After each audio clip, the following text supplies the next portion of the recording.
Hey everybody, welcome to the Techstrong Gang. It's Friday and went to the noon format. I've been dying to say this, but this just in.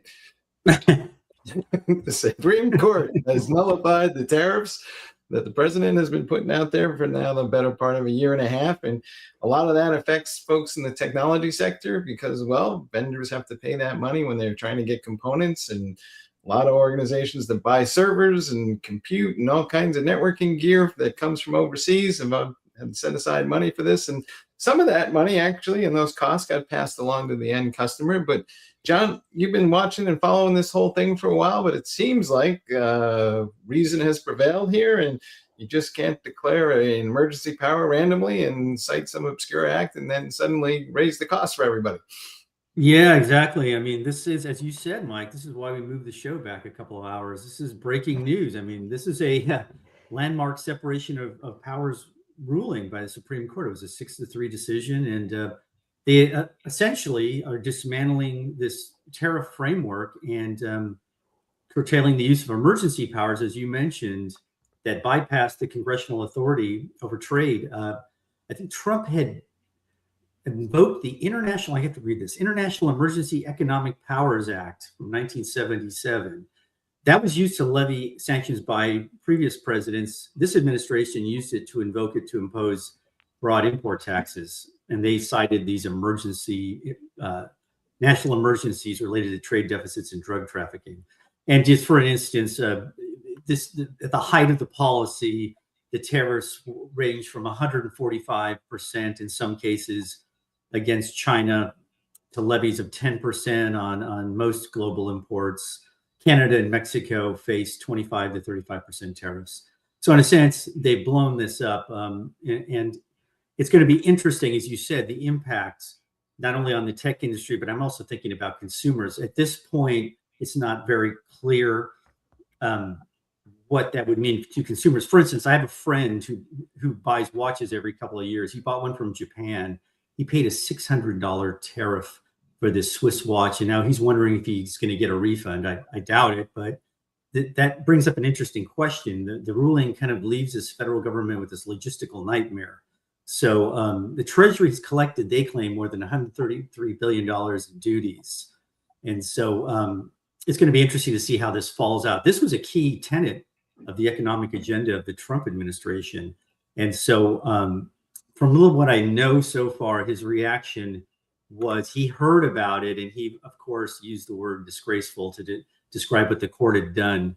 We're in the process. This is breaking news, the process of reporting on this. So I'm reaching out to a number of people to get more in-depth response on what this means to not only consumers, but especially to the tech ecosystem. But, we saw this coming. There was a bit of uncertainty, really was. I was doubtful that the court was going to rule on this at all. And it has. And in a sense, we can go down this road, probably maybe shouldn't, but it's going to create this whole schism between Trump and Roberts. But for now, put to the tariffs. Yeah, but I believe it was 6-3. So it just wasn't Roberts that kind of carried this conversation. Yes. Right. There were seven, I believe there were seven decisions that were written. So there was a bit of disagreement among even those who voted in the majority. They voted for different reasons, but the three who voted against it were Kavanaugh, Thomas, and Alito. So yes, 6-3 was a surprising edge. Mm-hmm. Jack, you have any thoughts on this? Because I know you kind of have some political passions, shall we say? Well, Alan isn't here to get into it with me, but let's just say that everything right now, I think, is up in the air. The Trump administration said before this ruling that if the ruling doesn't go their way, which obviously it didn't, that they would seek to impose tariffs under other legislative authority that they have, right? So there's a couple of others. Now, I think the key difference between these is using the IEEPA or IEEPA, they were able to impose tariffs on a nation-by-nation status. They, in addition, have imposed tariffs on specific industries using other legislative authority And those, the Supreme Court said, those stand, and they still have the ability to do that. So that those things like semiconductor tariffs and steel and other industries. And the administration has announced that they're going to continue to try to use that type of means to impose tariffs, looking at it industry by industry instead of, say, country by country. It does. There's a. I'm sorry, Jack. Go ahead. I was going to say. I was just going to mention. I was going to expand on something you said, just because I'm glad you mentioned this, because the trade war is not necessarily over. Right. I'll just point out two things. So there's a Information Technology and Innovation Foundation reached out to me and told me that there were two avenues that the White House might look at to explore other avenues to expand tariffs. Sections 301 and 122 of the Trade Act of 1974, or Section 232 of the Trade Expansion Act of 1962, just to follow up on what you said. So I apologize for interrupting. No, that's fine. And I was just going to conclude with essentially what you said, which is the trade wars aren't over. There are still a lot of things to go. Now, the Supreme Court punted on the decision of the refunds and what happens there. So that will probably not be decided until it gets litigated again through the Supreme Court. So, you know, I wouldn't hold your breath that you're getting any money anytime soon. Right. You know, yeah. And from I look at this, you know, from a technology perspective, what does it mean? And right now, I don't think it doesn't mean much of anything, because the semiconductor tariffs still exist. And I think that the Trump administration is really going to work hard to maintain the tariff status quo as best as they can, and to continue to use it for negotiations and negotiation leverage. So you mentioned, I'm going to mention one more thing. You said retailers, I mean, consumers. So you're right. It is very murky and opaque. I think Costco has already initiated litigation in lower courts to seek refunds, but the process of those refunds has been described as a mess. So that means it's probably not going to happen for a long time, if it happens. Well, Jon, you mentioned the mess. What bothered me about this whole ruling was the dissent. It really bothered me when I read the dissent, because the dissent basically said, this is going to be too big of a mess, so we should just let it go. It's like the Epstein case. Too many high-level people are going to be impacted, so we won't bother with enforcing the law. And that is what the Supreme Court said. I was shocked. It's a mess. It's a mess. That's not their problem to solve, right? Their problem is to decide if it was legal or not. But in the dissent, they pointed out, well, we believe it's legal to use this IEEPA law to initiate broad tariffs across everybody, and we think it's too big of a mess to clean up. It's going to be too much chaos. For them to put that in the dissent really annoyed me, because it's like they're not acting as judges at interpreting the law. Not only that, I mean, how long has this been? How ineffectual has the Republican Congress been, sitting on their hands or taking very long vacations instead of trying to address these problems in the way it should have been addressed a very, very long time ago?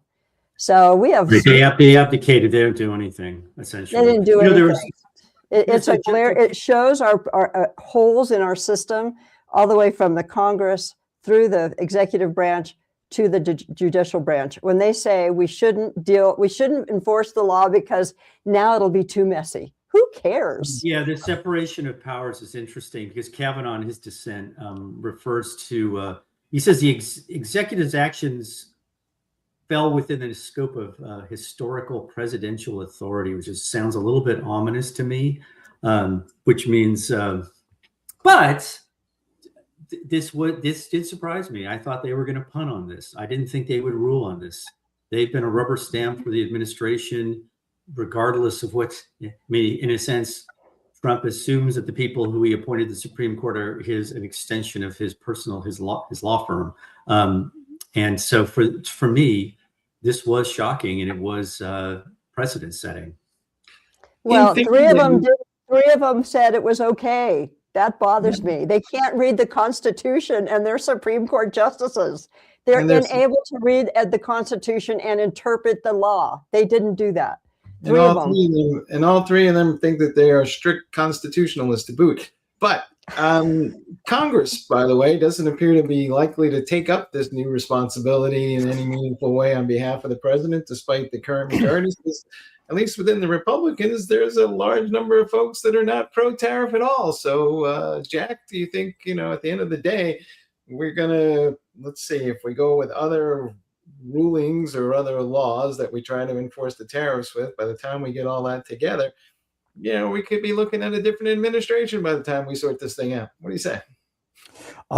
Yes. The short answer, yes. The long answer is the word mess describes anything and everything revolving around this issue. The laws that Congress passed do give the administration a lot of leeway. They give the executive branch in general a lot of leeway.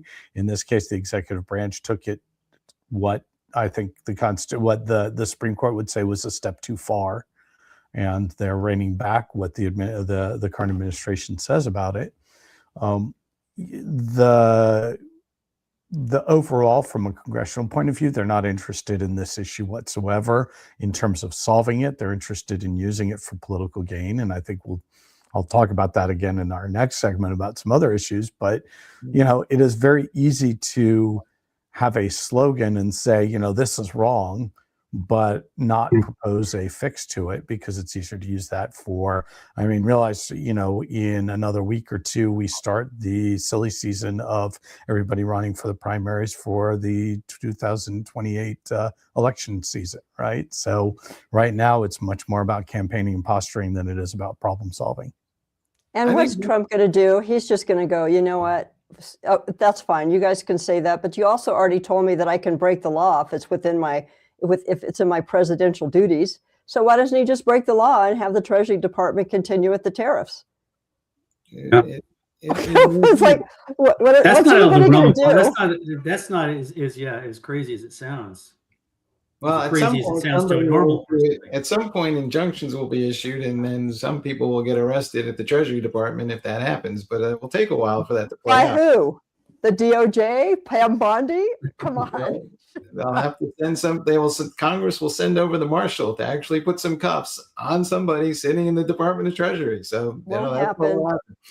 It will not happen. At least under the current laws, that's how it's supposed to play out.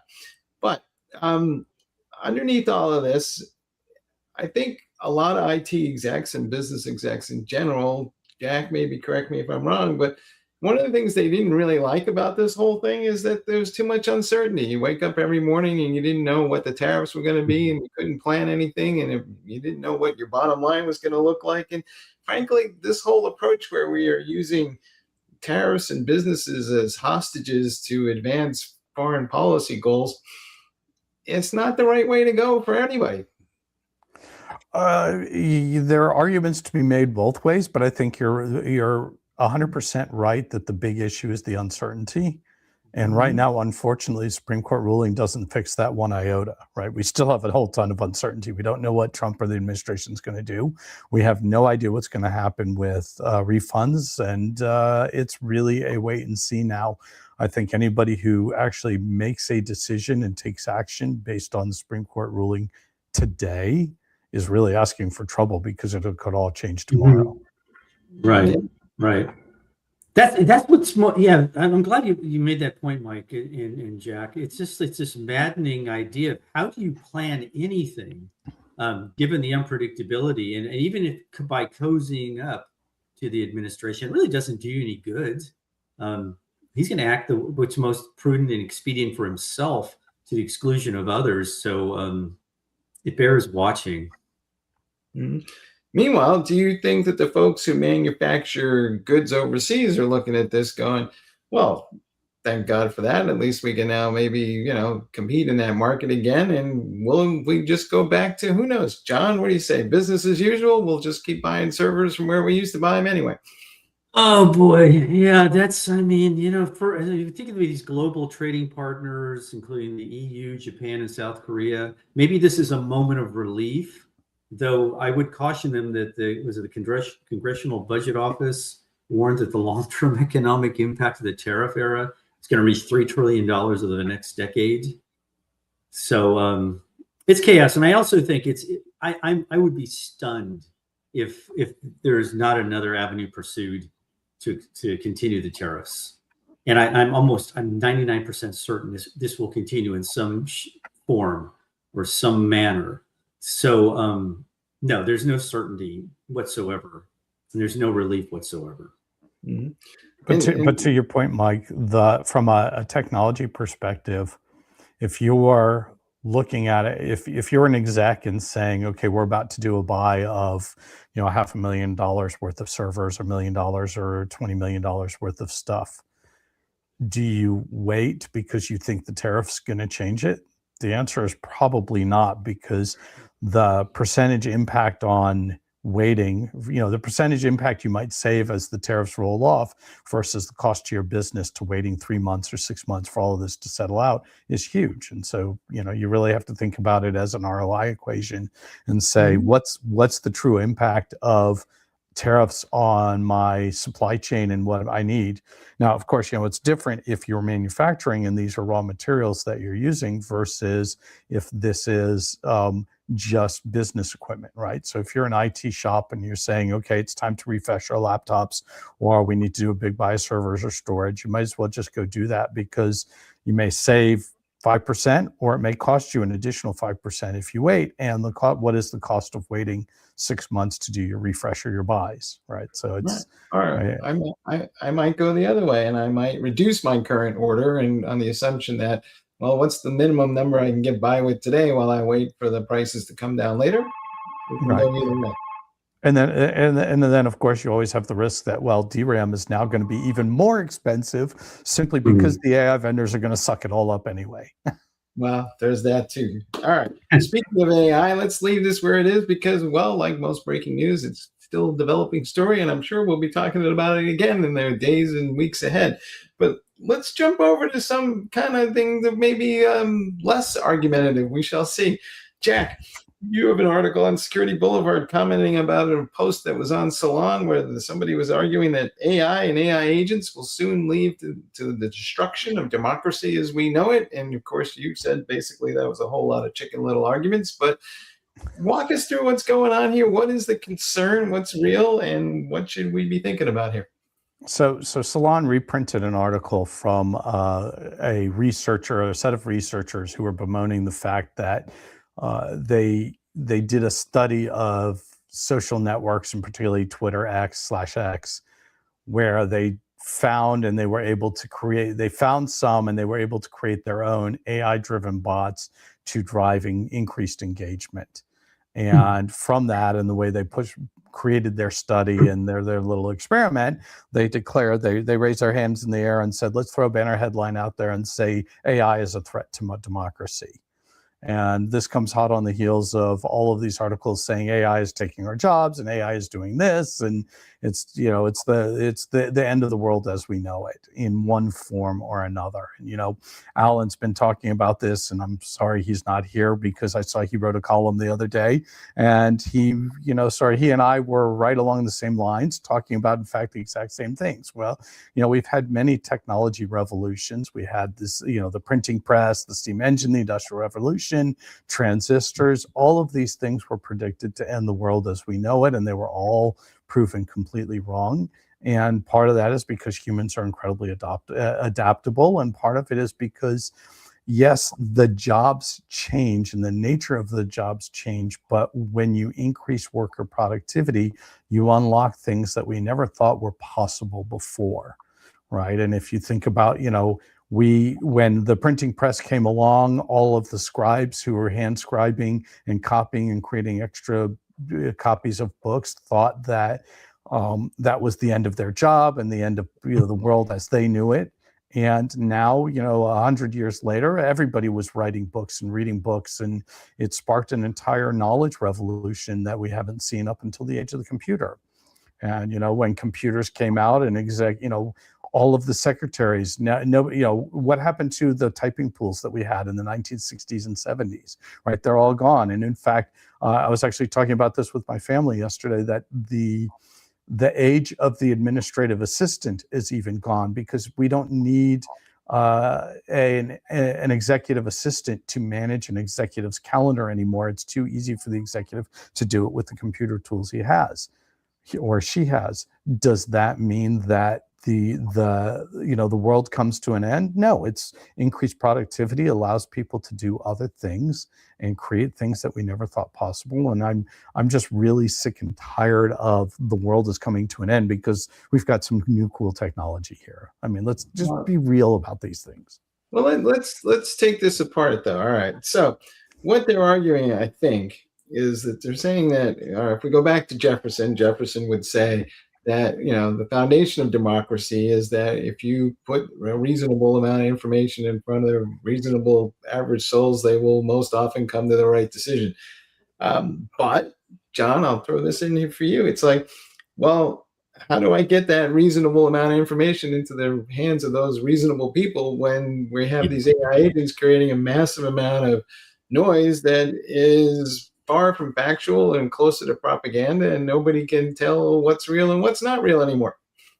Right. So on principle, I agree with Jack. I mean, people are very good about adapting to technology. They're always resistant to it because they feel it's a threat to them, but then they learn how to work with it or work around it and enhance themselves. And those who don't, I'm not going to be overly dramatic, perish is kind of the way I was thinking in terms of professionally.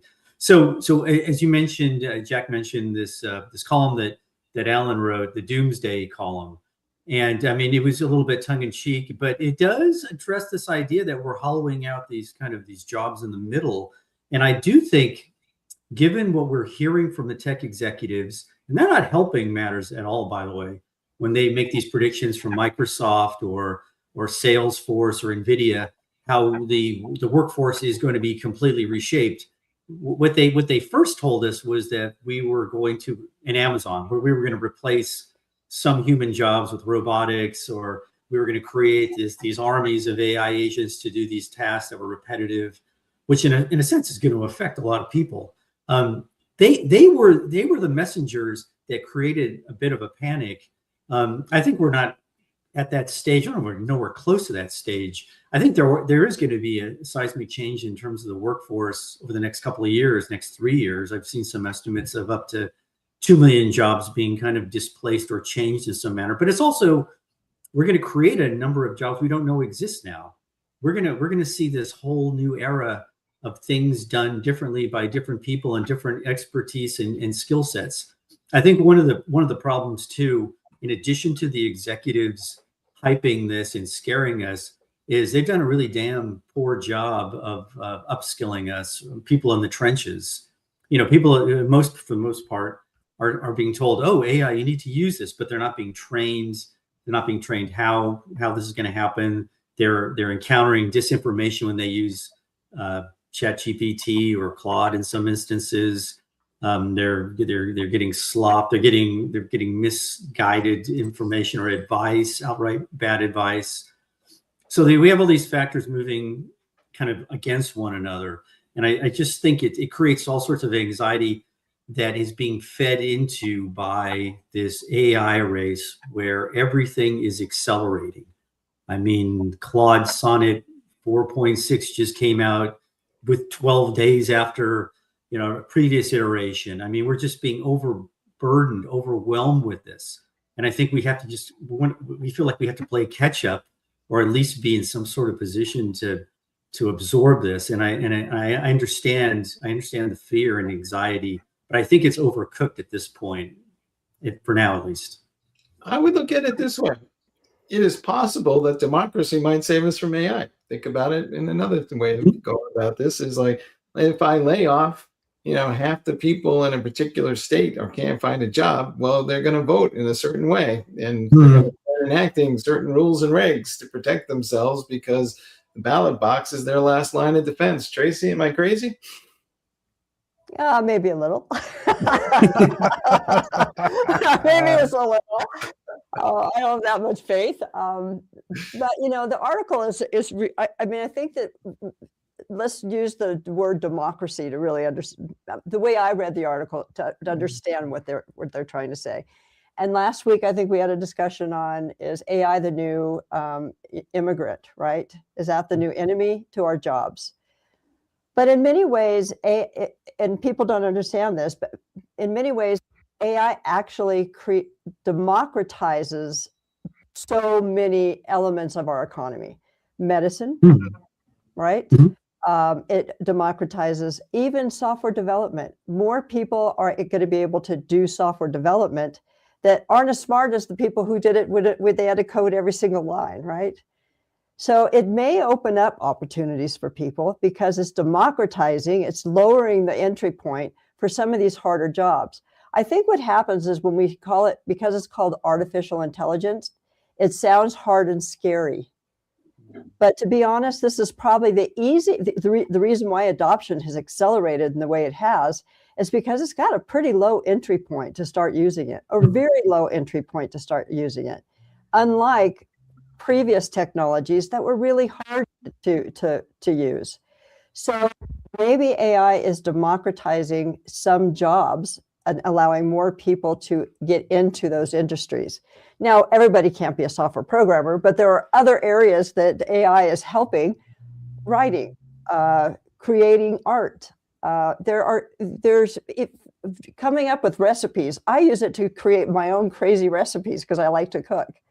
So maybe we have to start looking at it in a different way. I think the doomsayers are going overboard. There are plenty of things that's impacting our democracy right now, such as, getting all of the billionaire jerks who are taking out things like the Washington Post. Come on, Jeff Bezos. Really?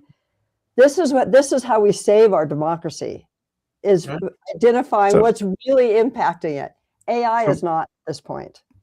Mike, two things on that. And Tracy, I think you're right in one sense. And I alluded to this in the last conversation, which is there is a very strong political component to this right now because of the season we are in. And over the last year and a half, the Trump administration has done a very nice big bear hug to the leaders of Silicon Valley and particularly the AI leadership, right? And saying we give full-throated support and we want to continue to not regulate or not heavily regulate AI industries. So if you are not a Trump supporter, as the Democrats tend to be, and you want to find a hook to say, I'm against Trump, one thing people are doing is saying AI is bad, AI is coming for your jobs. And if you look at the statements and what is happening from the Democrats running for office this cycle, there is a huge negative AI component. It's making energy more expensive. It's taking your jobs. We have to regulate it. We have to prevent kids from it. There is a proposal being floated right now to put a moratorium on AI data centers, that you can't open a new AI data center for a year. Right. I mean, that and to me, that's like saying to Henry Ford, stop production of the automated assembly line was taking away too many jobs. Therefore, you can't build another automated assembly line. You have to stop selling cars that people want and stop commerce because we want to use it as a cudgel to beat up our opponents. Right. I mean, it's the political component is a huge part of what is driving the fear. And it would be nice if we could get away from that. Yeah, we mentioned that.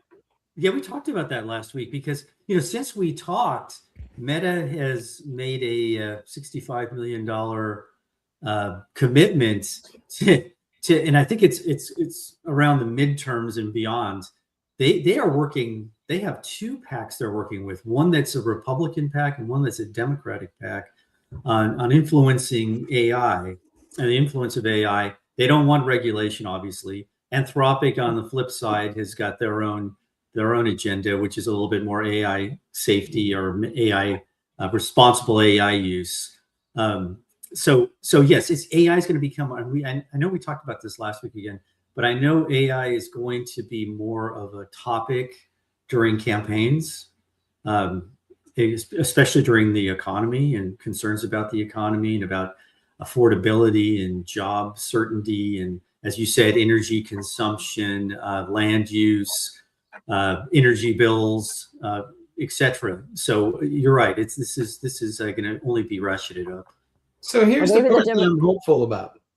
imagine a world that goes this way, right? Because I would argue that even before AI, the average voter and the average person was being spun out of their shoes by the left and the right and all kinds of people with all kinds of agendas. Imagine a world where you each had your own AI that helped sort out all that crap and kind of gave you the actual, facts on the ground that matter versus all the crap that comes out of all these spin factories that winds up just trying to confuse people and, convince them that something that they're for is actually something they're going to vote against because of the way I worded the ballot. Tracy, what do you say? That's what I'm saying. AI can democratize things, right? It can bring things down to a level that everybody can understand. So maybe the Democrats, because many of, let's look at attorneys, for example. Do you think I call my attorney when I have a new contract? No, I just push it through ChatGPT and then Claude and then Gemini, and I get a consensus between all three because I don't trust a single one of them that the particular paragraph I'm worried about is okay, right? So now I don't have to spend money on an attorney. That to me is freedom. It's liberation. Right? I'm a small company. I don't need to call an attorney. And then they come up with 10 or 15 new issues that I have to be worried about just so they can justify their job. So yes, I think that it played the right way with companies who believe in responsible AI, getting rid of some of the hallucinations, addressing some of the issues that we have. AI can provide a better answer to people, as long as they turn off their history and they're getting the answers correctly, and it's not just reflecting back what they want to hear, which is what it does now. Tracy, I'm so glad you brought that up because my father is one of many who says, I hate talking to my doctor. I'm going to go and search GPT, search the AIs for what ails me and what meds am I taking? What should I be taking? Yada, yada, yada. And being concerned about that, my wife said, let me look and see what you're doing. And she found a site specifically for that issue. I believe it's called Consensus, that the idea is that you ask it a question and it goes and it fields the question to a whole bunch of AIs and synthesizes the answer and says, what's the consensus among the 5 or 10 or whatever things that I've done, right? And it's an AI, building that consensus out of that. And it brings me back. So I love that you do that manually, right? And now there's tools that automate this, right? I think this part goes back sort of to Mike. You had the question earlier about, where this all started with Salon and the actual article and talking about disinformation and AI manipulating the forums, right? The Twitters and the public opinion. And Oliver Wendell Holmes, I believe it was, our Supreme Court justice, coined the phrase, the marketplace of ideas. And the question really is, can the marketplace of ideas survive the flood of information from AI? And, I believe, I'm very much a free speech absolutist, and I believe in the marketplace of ideas, but I am concerned that AI may make it harder to understand the consensus and what is really happening and what is real or not real. And then I'm going to find that tool because my prompts will be a lot easier because I won't have to ask ChatGPT to go ask Gemini and Claude. Oh, wow. let's be extremely honest. 99% people probably already made up their mind about an issue long before anybody ever sent them an email or anything about it because they're just kind of like looking for things that confirm their bias anyway. So yes, hopefully, AI will, straighten a lot of that out for folks, and maybe we'll see some more rational decision making. But I'm not sure AI, no matter what, changes the human condition. All right, let's jump on to our next topic, which is a little bit more AI, but a little more practical. But GitHub is now talking about how they're making AI agents available to help manage your software repositories. Tracy, is this a good thing or a bad thing? So, we'll see. That's the answer to that. Eventually it will be. So for those of you who don't have GitHub repos to manage, there's a lot of busy work if you want to keep your repo clean. There's documentation you have to update. There are issues you have to track. There may be old issues that nobody's responded to. You try to get somebody to look at. So there's busy work when it comes to managing a Git repo. It's just, and that's the best way to describe it, is busy work. But there are a lot of people in this industry that likes that busy work and sees it as a level of power and control. It's true. I know it's true. This is one of the things that we do. One of the things we do. We like that kind of power and control. So for a company our size, or even for our open source project Ortelius, I would so use that, because I don't hire somebody to manage repos. I would prefer that to be automated. And the way they're doing it, by just opening issues or pull requests or comments, is a really low bar. It actually does work that nobody really should have to worry about controlling. But developers right now don't necessarily trust AI yet. And they don't trust it because some of the tasks that it's taking over have to do with our culture and who's in control and where the power is. So there's going to be a push and pull between, and this is probably across every industry, for some of these remedial tasks that are remedial, but there's really solid decision-making going on in the process that they don't want to hand off to agentic workflows. Mm-hmm. I would use it, but I don't think everybody will. Are you concerned? And we've heard stories about this where somebody, woke up one morning and the AI agent deleted their entire production database. So, is it going to be possible that an AI agent's going to accidentally delete something, Jack, and we don't have a way to recover it? Or maybe we should figure out how to recover something before we turn it over to an AI agent. What do you say? Well, that specific use case always bothers me, because humans are much more likely to fat finger your database and destroy it than an AI is. And if you haven't protected yourself from your human users, right, then you deserve whatever you get, right, if you don't have your backups and your data protection in place. That being said, any tool that automates, whether it is AI in GitHub or its infrastructure as code or any of these other things, you have to have the appropriate guardrails on it and say, what can it do? What can it do? How does it do it? Where does a human need to be in the loop or not need to be in the loop? How do you audit it? And how do you review the changes?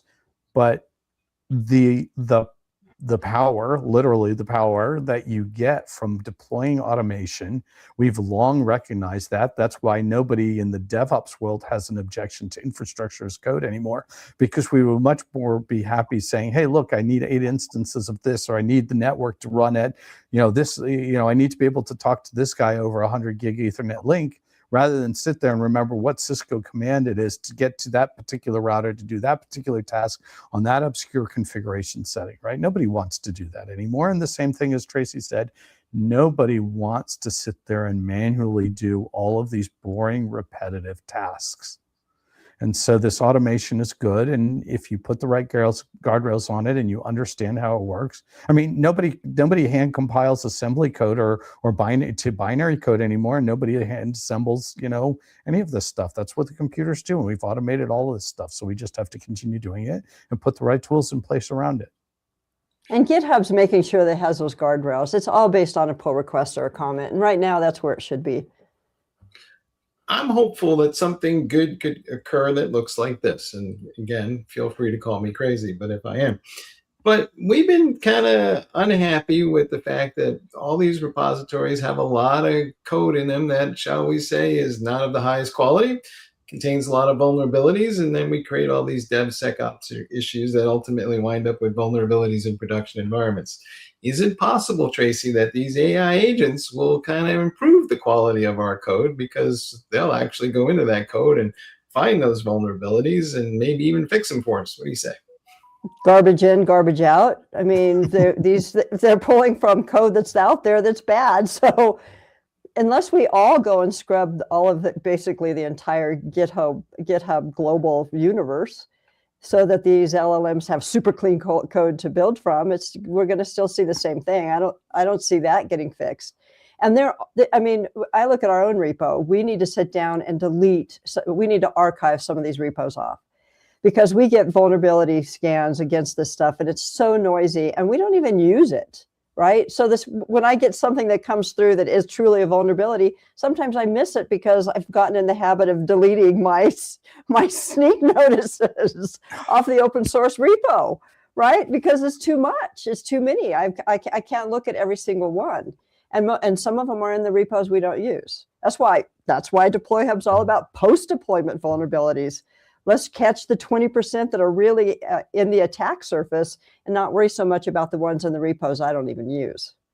All right. So Jack, what do you say? We need like delete your repo day every 30 days. We should all just sit down and say we're going to delete repos for fun. Heck yes, brother. Absolutely. We do.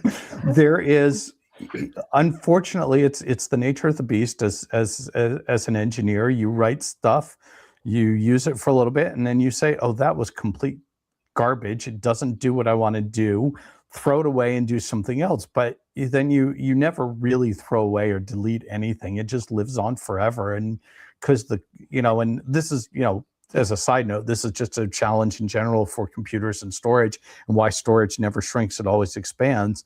The cost of making a decision to throw away or keep data is much more expensive than just buying more storage and keeping it, particularly with GitHub, because you're not really paying for the storage. And so we just keep this stuff forever, and we just never, that module lives in the middle of the code stack that we're using, but it just isn't included in the compilation, right? So there's 20 files that you make a request, you download the code, and you look at it and you're like, I have to go through 20 files, but only one file is used because all the rest were thrown away at some point or another, but they just live on forever. It would be great if we could afford to do that. It's our human nature. George Carlin used to do this whole thing on storage container units. We buy storage container units to store our stuff. GitHub is just a giant storage container unit, right? We just put stuff in there because it's too hard to make a decision if we should delete it or not. Should it be thrown away or not? It's easier to put it in a storage container. So I just don't want to make the decision is what you're saying. So I just keep buying more storage containers, and then I shove it in the attic or their basement or wherever until somebody inadvertently trips over them one day and winds up, using some code that probably, is outdated, shouldn't be used, and fundamentally insecure. So what can go wrong? Tracy, I got to ask you something though. It's a wonder that anything we've built so far actually works. So how have we been holding this together? A lot of good programmers looking at their code reviews, right? Testing, new tools in our DevOps pipeline, signing, attestation, refactoring code. We do a lot of work to clean this stuff up. There is no doubt. And does anybody actually enjoy that part of the job, or is that all toil that they just as soon have an AI agent do? Well, I think the companies that are in the business enjoy doing it. And it solves some problems for the companies who are not in the business and they don't want to delete all that crap code, and they need something some tool to automate checking it, right? So it creates an industry, certainly does, but it doesn't help the LLMs. It's not going to help Claude write better code, because they're still looking at repos that have bad code in them. Yeah. So how do you fix that? Claude's got to get better at writing code without having something to look at. All right. I think we've come to a conclusion here, folks. If we want better software written by AI, let's kill a few repos and see what happens. Hey. I want to thank everybody, as always, for sharing their knowledge and insights. I want to thank you all for spending some time with us once again. Please stay tuned. There's a whole Techstrong TV lineup right behind us. It's the replay from this morning stuff. But hey, just like this content, it's awesome stuff. And in that, happy Friday. Have a great weekend, and we'll see you all Monday. Take care.